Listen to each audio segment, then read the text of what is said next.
Hey everyone, welcome to my channel. My name is Amanda and I am a neurodivergent woman. I'm autistic, I have ADHD, I have aphantasia and a rare memory disorder called SDAM, and I talk about all of these subjects in different playlists on my channel, so make sure you check them out. I want to take a moment because I've gotten a lot of new subscribers in the last couple weeks, which is so amazing, and I really appreciate your support because disability and autism advocacy is just such a huge dream of mine.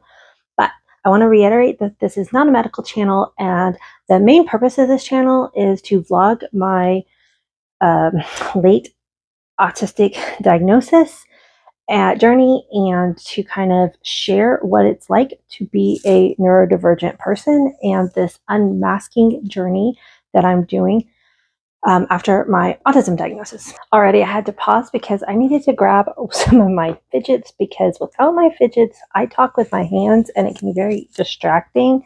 But I've got to keep my hands busy while I'm talking. I'm non-sponsored, but these are some of my favorite fidgets from the company called Specs. This one's the Splatter, and hold on, let me see what this one's called. I forgot. This one's called the Flex, and it's got little magnets at the end of each of these silicone joints. Anyway, I think I'm going to play with my Splatter. So my vlog, I pretty much almost always just kind of unscripted. I like to just kind of have a conversation with y'all and chat and open up discussions. And a lot of us, we will continue the discussion down in the comments, which I think is really awesome. So today I want to talk about kind of a concept around autism where allistic is someone who's just non-autistic. Really quickly, very quickly, you probably have heard of neurotypical versus neurodivergent, right? So the umbrella of neurodivergent disorders. And then if you're not neurodivergent, you're neurotypical. But you can be neurodivergent and not autistic. So that would be allistic, ALLISTIC. So, sorry. Again, I have ADHD, and I just saw a kid outside my window trying to fly a kite. That's really cool. Oh my gosh, that's going to be so distracting. Okay, back to the subject.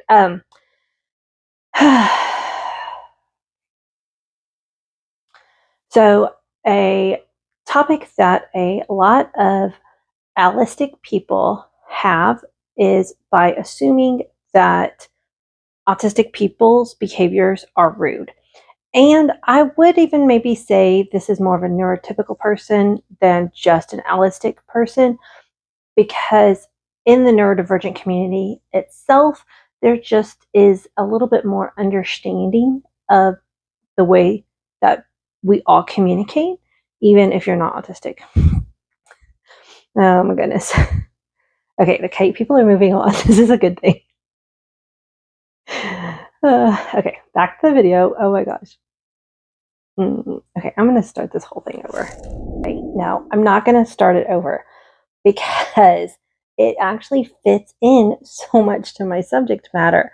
I'm thinking masked me is thinking, oh my gosh, I'm wasting my viewers' time because I'm keep getting distracted by things that are happening outside my window, and that is rude. Wasting other people's time is considered rude, right? And it is, but being autistic and ADHD, probably the ADHD is my attention getting caught outside the window constantly. And that is part of my disability. And the whole thing that I want to talk about is that behaviors from an autistic and even ADHD person may look like they are rude, but they are part of that disability. I think for something to be rude, there needs to be an intention behind it. Like you're being intentionally rude to somebody. That's probably debatable. I don't know. We can discuss that down below. But hold on. Lost my train of thought. Oh. Okay, so I'm laughing because I had an idea in my head to have this example of a rude behavior that an autistic person might have, and I will talk about it. But just in this conversation, I'm noticing a couple of other things that autistic people do that allistic or neurotypical people will consider rude. And one of those is no eye contact. When I try to make eye contact with the camera, I can do it, but it's a lot more difficult for me, and it makes it harder for me to keep my flow of words going because I'm trying to remember to look at the camera but not look too much at the camera, remember to blink and not keep my eyes open too wide, and there's just all this background information that's running, and that's the same thing if I was making eye contact with another person. So a neurotypical person, if you're not making adequate eye contact with them, they will think that you are rude. If you lose your train of thought and go off onto tangents, they will think that you are rude. If you get distracted by things in your environment, which not only ADHD people do that, autistic people do get distracted by things in our environment because we are constantly scanning and taking in sensory input from our environment. But then the one that I wanted to talk about at the beginning of the video is an autistic trait called mimicry. And what that is, how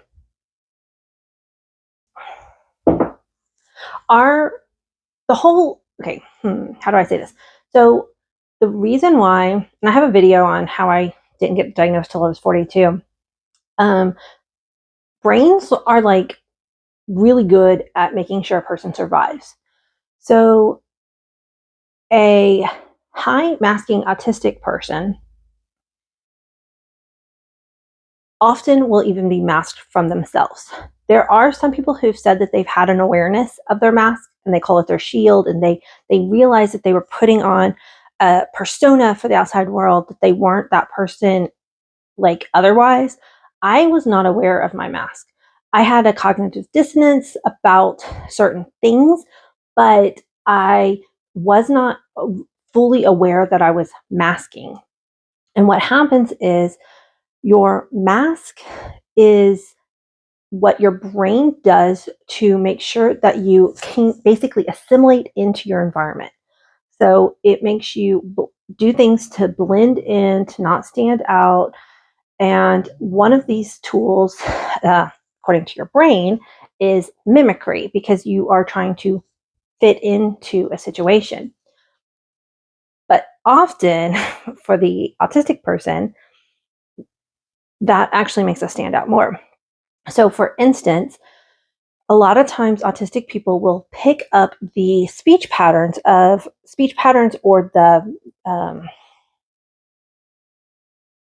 the word, accent of a person that they are near, and it may not even be good, but it's like we're just trying. So, for example, when I go to a Chinese restaurant, a lot of times there might be Chinese waiters and waitresses, and when they start talking to us, I subconsciously will pick up their accent and answer in a very mimicry way. And the thing is, one, I wasn't aware of this for many years. I didn't even know I did it until someone pointed it out to me. And then it's like, oh my gosh, I did not. And I didn't know why I did it because this was before my diagnosis. And I just like was embarrassed sort of for myself. But now I know that it's my brain trying to protect me. And it's part of the disability of being autistic. So people think that you're mocking them or you're being rude, but you're not. Most autistic people aren't even aware that they are doing this. I would catch myself when one of my friends, not one of my kids' friends, was Hispanic, and I would talk with their mom occasionally, and English isn't her first language. And I noticed that I would slow down my speech and like match her tone and all of this. And she was like a completely brilliant woman. And I would talk to her lower, like in smaller phrases, because I was mimicking her tone. And I would catch myself do it. And I'm like, oh, stop, Amanda, because she understood more English than she could say.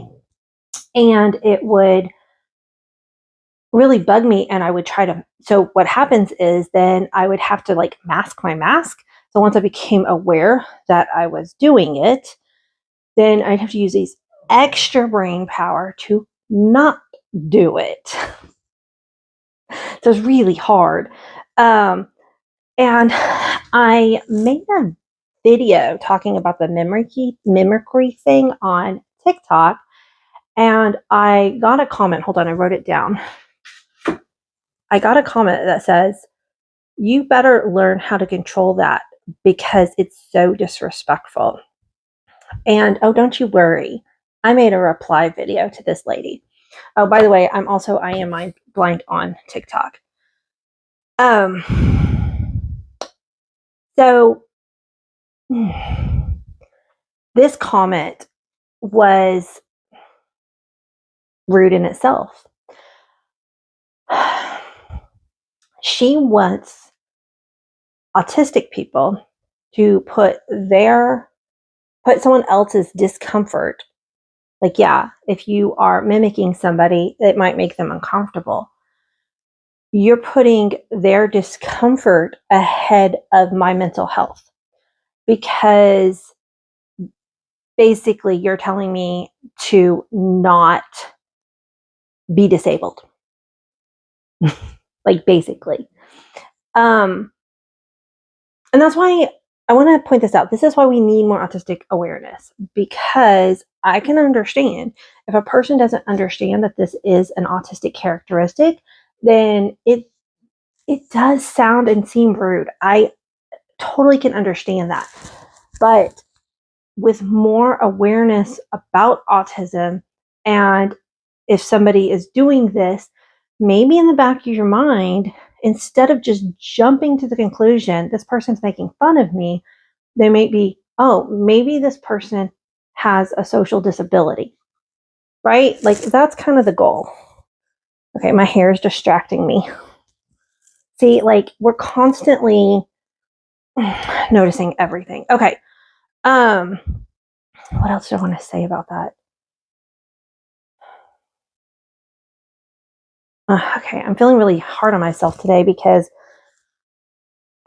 my words again are not flowing the way that I want them to. In my head, this all like was so good and it was coming out just perfectly. There's so many points that I want to make sure I say, and I know I'm going to get comments that from people in the comment section to tell me to script it out or to make notes, and it just doesn't work that way for me, people. I like to talk off the cuff and just have a conversation with you. I like to keep it more authentic that way. I will have notes occasionally, but if I have too many bullet points, then it just sounds like I'm just doing a presentation with y'all, and I really want it to be more like a conversation. But I think having my subscriber count jump up so fast, I'm just kind of trying to disassociate from that a little bit because I want to make this big difference. But just a couple of weeks ago, I was talking to like 300 of y'all, and now we're up to like over 7,000. And that's a little overwhelmingly amazing, but overwhelming. And I'm very, very, very appreciative of all y'all. Okay. So you better. Oh, yeah. So this woman and her comment was telling me that I better mask, basically. And like I've said in many videos, unfortunately, it isn't safe for a lot of autistic people to unmask. For a lot of people, unmasking, and this could be people who are employed, people who are tall males, people who are transgender, people of color, there's a lot of groups, marginalized groups that are also autistic. And if they try to unmask, then they, I mean, not employed, that's not a marginalized group, but unmasking at work sometimes can cause unemployment or hurt other issues. And technically, we're supposed to be protected under ADA, but I don't know enough to speak on that, so I'm not going to, but I've heard bad things. And that's one reason why I'm so passionate about spreading awareness, because being a masked autistic person leads to burnout. It is so overtaxing our brains that at the end of the day, we come home and crash. And, you know, instead of getting to do things for fun or for enjoyment, we're just trying to recuperate from surviving that day. And the more that we can unmask and just be ourselves and get distracted by things and then get back on topic and, try to find balance in our community, because we want to be part of the community. But I have spent my entire life accommodating to be in a neurotypical society.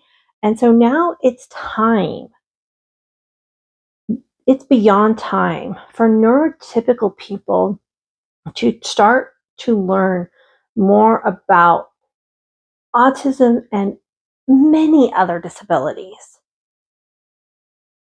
and start not necessarily accommodating, but just allowing us to exist the way that we exist. I mean, yes, accommodating when appropriate, but like just giving us space to be, and not tell us to not be our disability. It's also a good time to point out that even for a lot of autistic people, there's internalized ableism that can happen. Disability is a neutral, it's not a bad thing. Disabled is not bad, it's not good, it just is. Autism is a disability. There's lots of disabilities out there, and we need to get used to saying the word, because otherwise it's like, ooh, they're scary and there's something wrong with it. There's nothing wrong with being disabled. So there should be nothing wrong with saying the word disabled. Okay, let me think if there's anything else. I'm going to pause for a minute.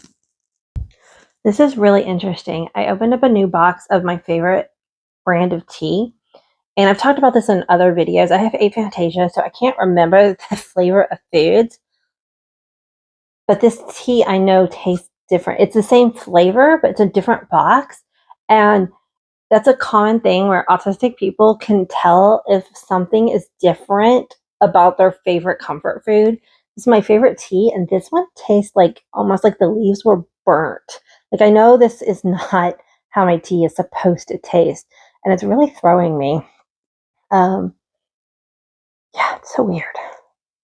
But yeah, you'll see memes about that, about autistic people who the flavor of their favorite food changed, and then they're like, I can't eat it. And again, I have these thoughts, but I think depending on the level of sensory overwhelm it causes that individual autistic person, like, I'm usually like, oh, I'll just drink it. It's not that bad. But a lot of autistic people would be like, it's too different, can't handle it. And that's legit. I mean, it's a legit experience in their brain. It can send off warnings like, it's not safe, it's not safe. Okay. The queen of tangents tonight. Oh my gosh. Okay. I like, seriously, in the back of my head, I'm like, I'm not going to be putting this video up. I'm not going to put this video up. But I think it's important to see legit the unedited chaos that can be our brains, especially since I am considered low support needs. And People in the general public who are not aware of what autism looks when they see me, and if they see me as high masking, which obviously I'm not doing tonight, they would point and say, "You're not autistic." I talked about this in my last video about media representation. Um, but I kind of have a feeling today I'm looking stereotypical autistic. And I'm just laughing about it with y'all. It's not really funny, but it's serious, but it needs to be talked about. It needs to be shown. Hold on. Oh yeah. Oh, and not in a meltdown mode either. I've posted videos on TikTok when I'm in a meltdown to show what an autistic meltdown might look like in an adult, because that's important for people to see, and so they can learn to recognize it and to learn how to give that person space, or ask them if there's anything that they can do without touching them.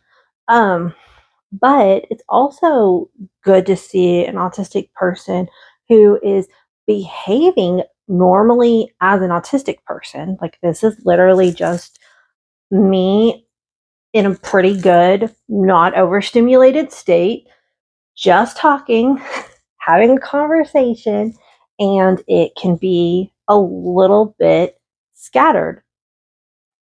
It just depends on where my brain is, I guess. For those who are following along on my diagnosis journey, for like the first couple of months, I was crying a lot. Like, everything was setting off tears. I feel like I'm on a pause from that. I don't know. I can't predict the future. I don't know if it'll start up again, but like right now I'm feeling a lot more stable. I was watching one of my earlier videos just from a couple of months ago, and I could see how much more masked I was able to maintain. The more I become aware of my mask, the harder it is for me to put it on. I am playing with my thing, but I'm still just really fidgety today. Also, for those following along, I'm still recovering from my foot surgery. It's a long process. I'm still in my pull-out couch here, but I was able to get dressed today. Baby steps. Okay, let's wrap it up. So what I would like to communicate from this video, if you're still here with me today, is that being autistic isn't inherently rude. Yes, an autistic person is capable of being rude, but a lot of the behaviors that allistic people see are not rude. And oh my gosh, I just had one more point I really want to get in here.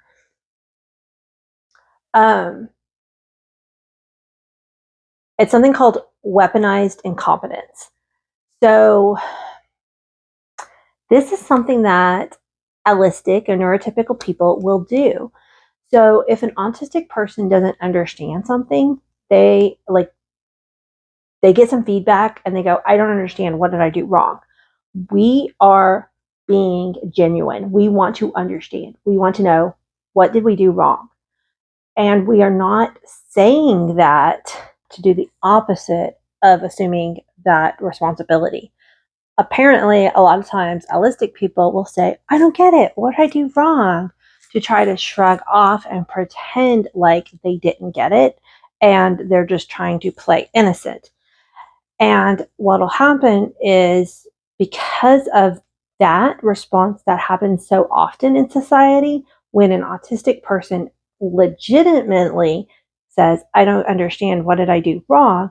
we are assumed that we are doing the weaponized incompetency that an autistic person might do, and we get treated in the same way. And by being told, "Oh my God, you totally know, why are you acting like this?" I don't know what may come from that.